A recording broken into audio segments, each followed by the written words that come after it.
Bonjour et bienvenue pour une nouvelle vidéo pour le PLIB. Donc dans cette vidéo-ci, comme d'habitude, je vais vous présenter un des finalistes du PLIB.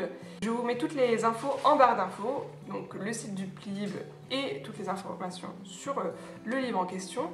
Et on commence maintenant. Donc le livre dont je vais vous parler et que j'avais oublié de vous parler, il s'agit du Dieu oiseau, écrit par Aurélie Wallenstein et qui est publié chez Scrinéo.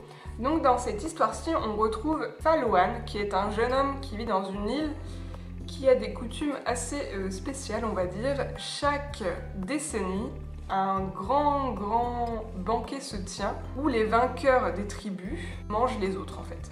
Et c'est pendant 10 ans la tribu qui a gagné, donc la fameuse chasse à l'œuf d'or, qui dirige l'île. Sauf que bien sûr, elle ne le dirige pas dans le calme et la bienveillance, non, c'est plutôt dans le pouvoir sanguinaire et l'esclavagisme. Donc Falloan, pas de chance, il faisait partie d'une des tribus perdantes, et quand il était petit, il a pu voir son père, sa famille se faire décimer, son père se faire manger vivant, et lui, il a fini en esclavage. Donc voilà, c'était très bien. On retrouve Falloan au tout début du roman en étant un jeune homme et qui décide de se venger en fait en participant à la fameuse chasse à l'œuf d'or. Donc ça c'est le tout début du roman, on découvre ce personnage de Falloan et toute cette île et sa culture très spécifique, très sanguinaire.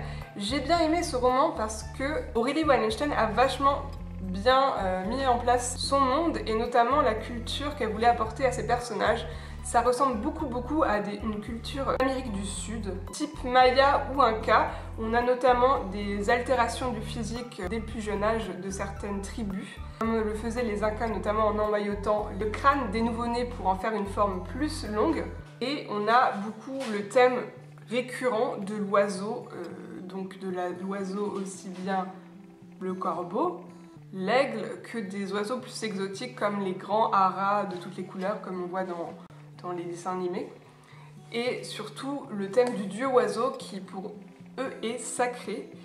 Après j'ai trouvé ce roman très gore, faut dire ce qui est. Falloan est un homme brisé, c'est un jeune homme qui a vécu 10 ans sous le joug d'un tortionnaire. Il l'a torturé de toutes les manières possibles et imaginables, physiquement, privation de nourriture, psychologiquement. Et c'est bien qu'on découvre un personnage complètement barré. Hein. Et j'ai beaucoup eu de mal à m'identifier à lui. Franchement, c'était très compliqué parce que voilà, il est à 1000 lieues de ce qu'on pourrait connaître. Et j'ai pas du tout eu d'atome crochu, ni même de pitié pour lui, ce qui est assez étonnant vu ce qu'il a subi, mais il en ressort tellement cassé qu'on a du mal en fait à prendre pitié. Et surtout quand on comprend le dénouement du livre, là on se dit oui, il y a un truc.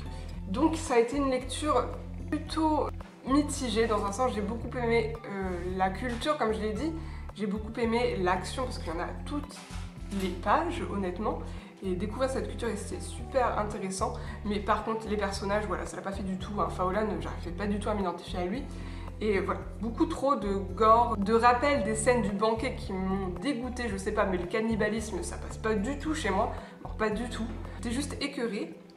Et voilà, j'ai trouvé cette société beaucoup trop sanguinaire pour moi. Mais par contre, chapeau à Aurélie Wallenstein, parce que c'était un très beau livre, je trouve, d'un point de vue recherche et écriture.